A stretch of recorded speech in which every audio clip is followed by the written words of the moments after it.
So hello Rishabh sir, welcome to NS and you. massive congratulations for what Kantara Chapter 2 is doing right now. Thank you. The last I read was 510 crores.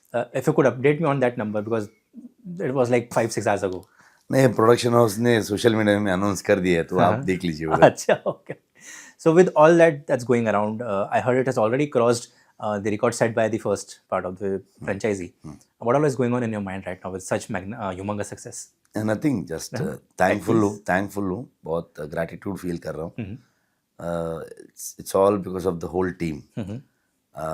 वो दैव का आशीर्वाद and सारे team का, तो production boy से लेके हमारे प्रोड्यूसर तक जो कंट्रीब्यूशन था पूरी फिल्म का, my DOP, designers, art boys, production boys, local coordinators, गांव वाले, मेरा को एक्टर्स, जूनियर आर्टिस्ट, सबका है बहुत जो including the drivers, everybody has contributed and that comes to audience तक.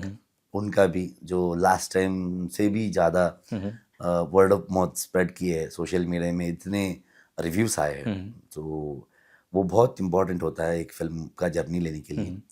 जो पूरे फिल्म का लास्ट टाइम क्या हुआ था, वो एक हफ्ते के अंदर जो वो होता है ना, that is very big thing for अस.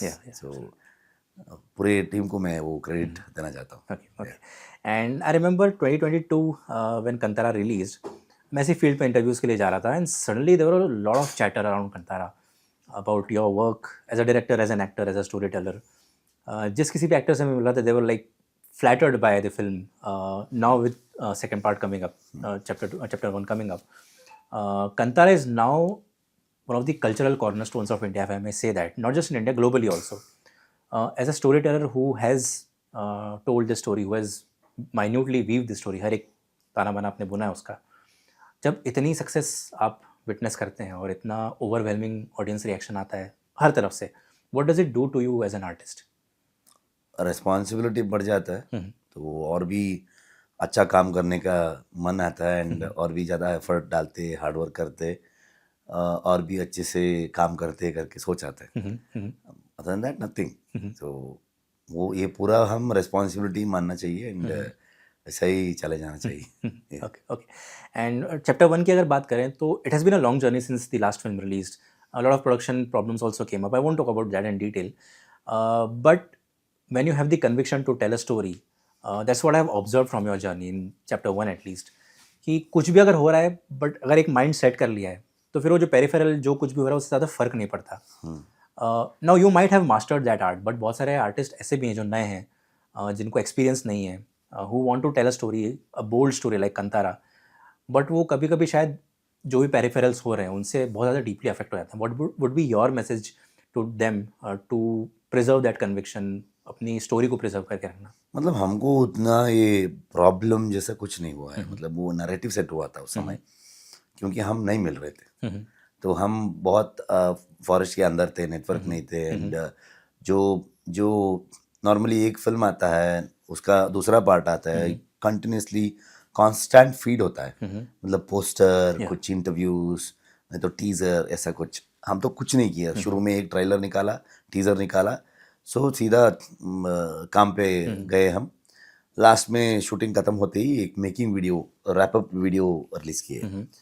तो उस समय जो होता है ना, कुछ लोग का कुछ नैरेटिव सेट होता है, हो जाता है, वो थोड़ा सोशल मीडिया में चला जाता है. नॉर्मली जो ब्रेकिंग न्यूज़ होता है तो वो देख लेते हैं एंड वो नहीं है, वो सही नहीं है, दूसरा स्टोरी है करके आप बोलोगे भी, वो सुनते नहीं है. मतलब वो रीच नहीं होता है, सिर्फ ब्रेकिंग न्यूज़ रीच होता है. वैसा था. Other than that, the process is very tough. It was not easy for us to achieve this as a team, because writing में भी बहुत टफ था हमको. राइटिंग बहुत, स्क्रिप्ट बहुत कॉम्प्लिकेटेड था. बहुत सारे विचार को लेके आए थे हम एंड वो कन्वे करना चाहिए था.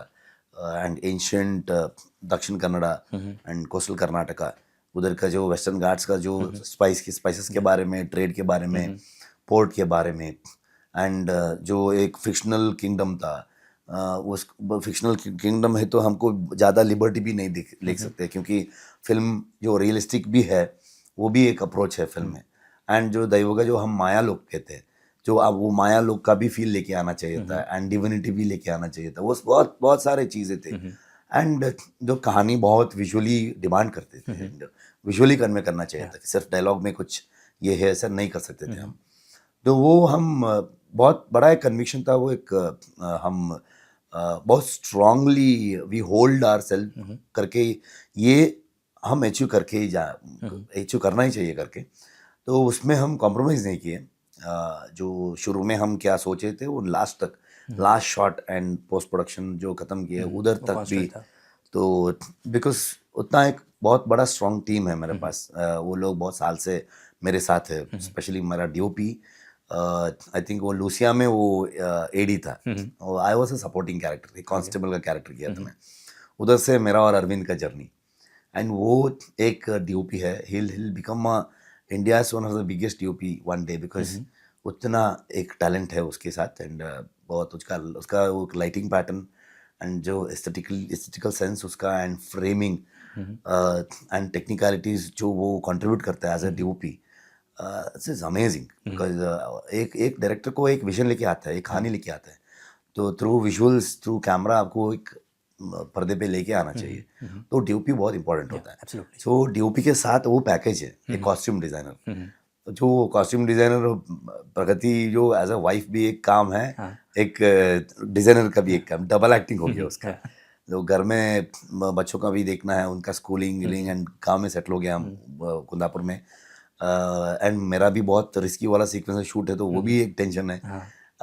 सो वो हैंडल करना बहुत बहुत मुश्किल होता है। Same time as a designer on the set, जो डीओपी क्या कलर पैलेट पूछ रहा है, एंड सिनेमा का टोन क्या है, एंड जो as a Bangalan the production designer Bangalan, जो उसका वॉल कलर क्या होगा, बिल्डिंग कैसे है, जो ये है ना, it is a collaboration of these three people, it's fantastic. Because Arvind Kashyap, Pragathi and Bangalan, इन तीनों का काम जो हम जो विजुअलाइज किए हैं, जो एंशियंट टाइम का जो तुलुनाडु नहीं तो कोस्टल कर्नाटका, उधर का राजा महाराजा का पिक्चर भी नहीं है, सिर्फ पेंटिंग मिलेगा हमको।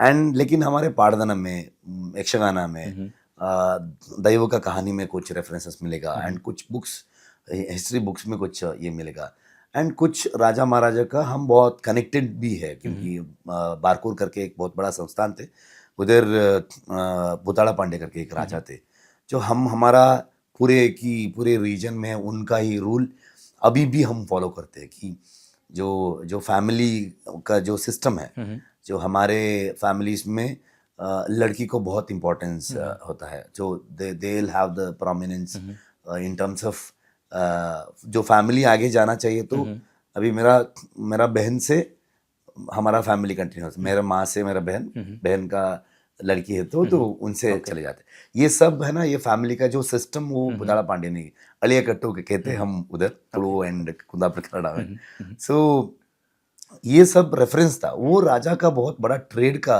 ये था, मतलब अरब से फॉरेन से बहुत ट्रेडर आते थे, ये लोग भी शिप से लेके जाते थे इधर, वो बहुत स्पेशली स्पाइसेस था। लेकिन उनका हिस्ट्री के बारे में मैं नहीं बता रहा हूँ इस फिल्म में, it is a fictional king, जिन्होंने कांतारा पहला पार्ट में जो रॉयल्स थे, उनका फैमिली का जो एंड ट्राइबल का जो कॉन्फ्लिक्ट था, वही सेटअप का, वही कहानी का, जो एंसेस्टर्स का कहानी है, वही लोग का, तो रेफरेंस चाहिए था हमको, वो कुछ नहीं था, तो वो रिक्रिएट करना चाहिए था। इसमें specially in this Arvind Kashyap, Bangalan, Pragathi का बहुत बड़ा कंट्रीब्यूशन है। बेंगलोन के साथ दरनी करके एंड और भी विष्णु करके बहुत सारे आर्ट डायरेक्टर्स भी थे, उन लोगों का बहुत बड़ा कंट्रीब्यूशन था। स्पेशली ये सब बहुत अच्छा दिखा क्योंकि मेरा गांव से, तो मेरा पूरा कंट्रीब्यूशन गांव को देना चाहता हूँ, क्योंकि जो लोकेशंस हम उधर रियल लोकेशन में सेट किए, सेट डाला है, वो बहुत सुंदर लोकेशंस था। So and for that it was really tough. सब लोगों को जो लोकेशंस चल के जाना चाहिए था, 1-1 घंटे जाना चाहिए था, वापस पूरा हाथ में लेके जाना चाहिए था सबको, लाइट बॉयज, लाइट ऑफिसर्स हो, स्मोक डालने वाले आर्ट का बॉयज हो, प्रोडक्शन लड़कों को बहुत मुश्किल होता था, पूरा खाना उधर तक लेके आना चाहिए, बहुत बहुत एफर्ट डाला है, बहुत एफर्ट डाला है टीम ने। ओके एंड चैप्टर 1 के लिए ऑफ कोर्स कांतारा 2022 में रिलीज हुई, and then chapter 1 humongous it breakout as I mention. अब सेकंड जो प्रीक्वल बनेगा कांतारा वन जब चैप्टर 1 जब आप बना रहे थे, ऑडियंस के एक्सपेक्टेशन ज़्यादा हैं of course. Now everyone is looking कि what is Rishabh Shetty gonna do next with chapter 1. And you said writing was very complicated क्योंकि बहुत सारी चीज़ें इधर उधर से आप वीव करने की कोशिश कर रहे थे. जब इतना एक कॉम्प्लेक्स नरेटिव सेट करना होता है, ऑफ कोर्स स्केल भी फिल्म बढ़ता ही है उसके साथ साथ. आपने पेपर पे जो लिखा है स्केल तो फिर और ज़्यादा बढ़ जाएगा फिल्म का. मैं जानना चाहता हूँ कितने ड्राफ्ट्स पे फाइनलाइज हुई थी स्क्रिप्ट? वो यार, ये पहला पार्ट हम ऐसा यूं ही लिख के प्री प्रोडक्शन करके खत्म किए. तो सीधा 3-4 महीने में 3-4 ड्राफ्ट किए, सीधा शूटिंग पे चले गए. तो क्लियर था. इट वॉज वेरी सिंपल चीज़ था हमको. ये आई थिंक प्रीक्वल करते चले गए. जो डिस्कशन शुरू किए, कहानी लिखने के लिए शुरू किए, उसमें पहले शुरू किए हम शिवा का पापा का कहानी. ओके. वो स्क्रिप्ट खत्म किए, बॉन्ड स्क्रिप्ट रेडी हो गई. खत्म होने के बाद समझ में आया जो पहला पार्ट जैसे इसको भी बैक स्टोरी चाहिए. थोड़ा पीछे जाते हैं करके. हमको भी समझ में नहीं आया इतना पीछे जाएंगे हम करके. ठीक है, वो थोड़ा तो आगे हम अच्छा ये बिगिनिंग करके रखते, ये एक लेजेंड नहीं रखते, कांतारा बिगिनिंग रखते हैं. ये खत्म किया, it has become a full script. वो एक छोटा सा पार्ट में नहीं बोल सकते करके पूरा हो गया पूरा बैक स्टोरी. तो उसके बाद सोचा ये यार इसमें बिगिनिंग नहीं रख सकते. ये बिगिनिंग नहीं है तो इसमें लेजेंड चैप्टर 1 लिखते हैं करके. तो ऐसा हो गया था. तो ये है मतलब that is the process. कितने 7-8 drafts or more than that? No, I think 15-16 drafts हो गए. Oh, 15-16? या मतलब वो ड्राफ्ट मतलब पूरे की पूरा नहीं है. इट इज ऑलमोस्ट 15-16 नरेशन सोच सकते हैं आप. ओके. मतलब एक आइडिया आ गया, प्रोड्यूसर को बुलाता हूँ, मेरा पूरा टीम को बुलाता हूँ, आइडिया बोल देता हूँ, उधर कुछ डिस्कशन कर देते हैं, आइडिया थोड़ा डेवलप करके भी बोलते हैं. ये सब मिलके बोल रहा हूँ मैं आपको. Full script I think 3 draft. या फुल स्क्रिप्ट का narration, dialogue. And for my final question, Kantara की जब मैं इमेजरी देखता हूँ, यू मेंशन्ड अरविंद, काफ़ी सालों से हैं वो आपके साथ में, एक नेचुरली एक वेवलेंथ पकड़ लेते हैं दो आर्टिस्ट जब साथ में काम करते थे लंबे समय के लिए.